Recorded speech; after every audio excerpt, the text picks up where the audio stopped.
Hello everybody, welcome back to our second and final part of stimulus control.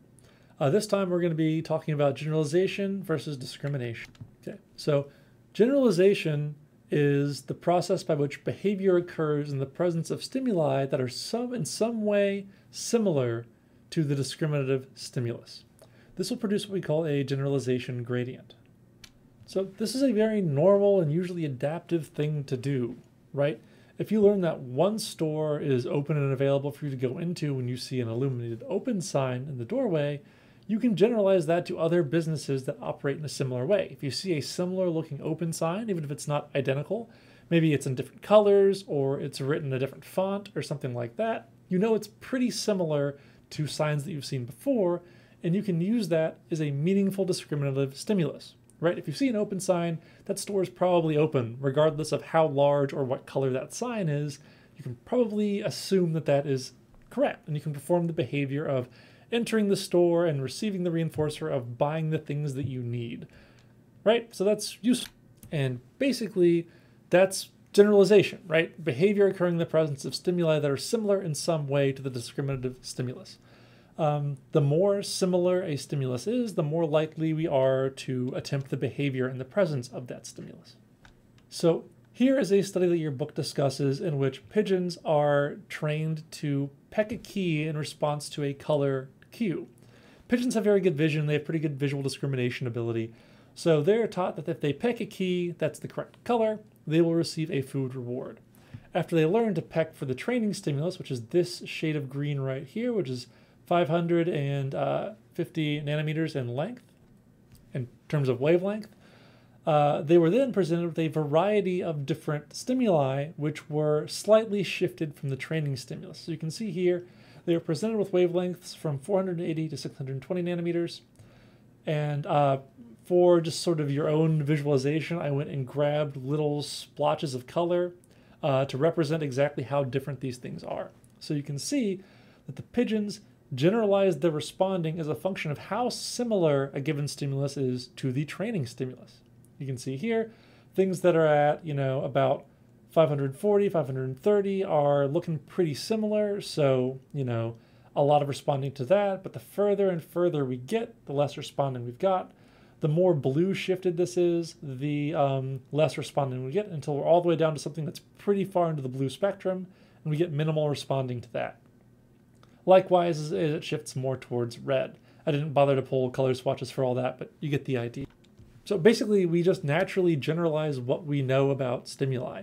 If something is a useful antecedent that tells us that if we perform a certain behavior here, we're likely to get something, then we tend to generalize that, right? If something is similar to that exemplar, then we think, hey, maybe our behavior will work. And the more similar it is, the more likely we are to do that. That's a generalization gradient. Okay, let's go ahead and do a really normal and relatable example of this. So let's say you're in the mood for a really good dad joke, right? Like a really classic dad joke. So you go out to your dad, he's grilling in the backyard, and you tell him, hey, you just softball it to him, right? You say, hey dad, I'm hungry. And then he says, hi hungry, I'm dad. And you have a good laugh. You love that one, it never gets old.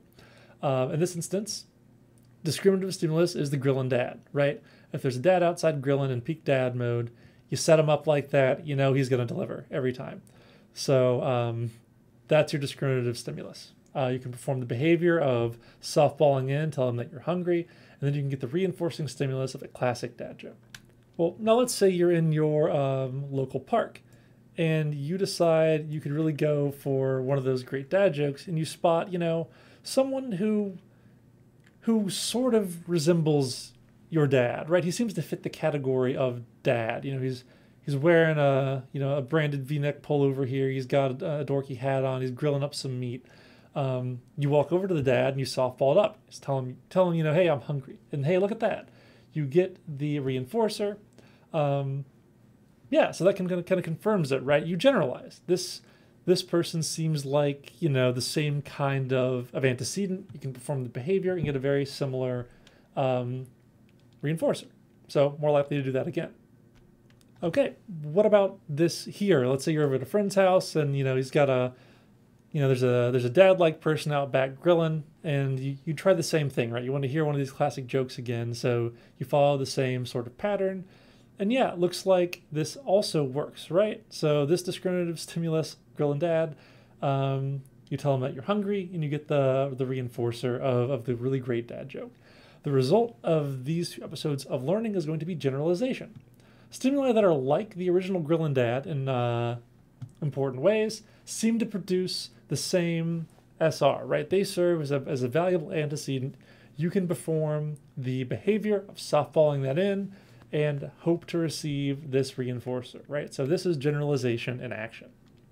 Okay, so how does discrimination happen, right? For discrimination, we need to have both a discriminative stimulus and an S delta, right? We need to have a stimulus that will serve as an antecedent telling us that our behavior will produce an expected result. And we also need examples of stimuli that will not produce that expected result, right? So let's say you're out on a camping trip and you see somebody's grilling and you think, man, I could really go for a good joke right now. But this archetype doesn't look quite like the dad you're used to. He's got a man bun going. You decide to risk it anyway. He's kind of like what you might expect. So you inform the hipster that you're hungry, and the hipster then says something like, "I got you, bro," and gives you like a vegan patty or something. And that's not what you expected, right? You didn't get the good joke that you were hoping for. You got a vegan patty instead. Now you're less likely to do that in the future, right? You're less likely to approach, somebody that looks like this and hope for the same result. This is discrimination, right? This is not a grill and dad.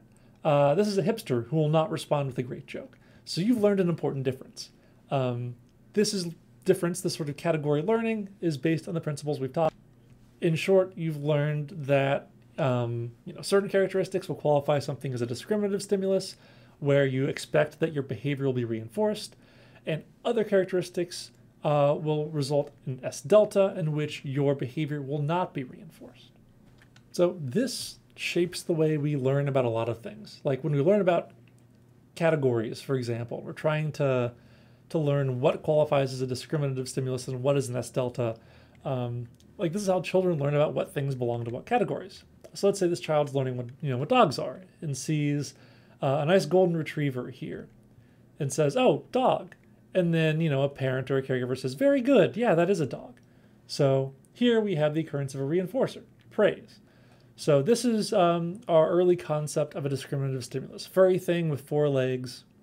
We call that a dog. So if we see this perform the behavior of calling it a dog, we then get the reinforcing stimulus of verbal praise, and we're more likely to do that again.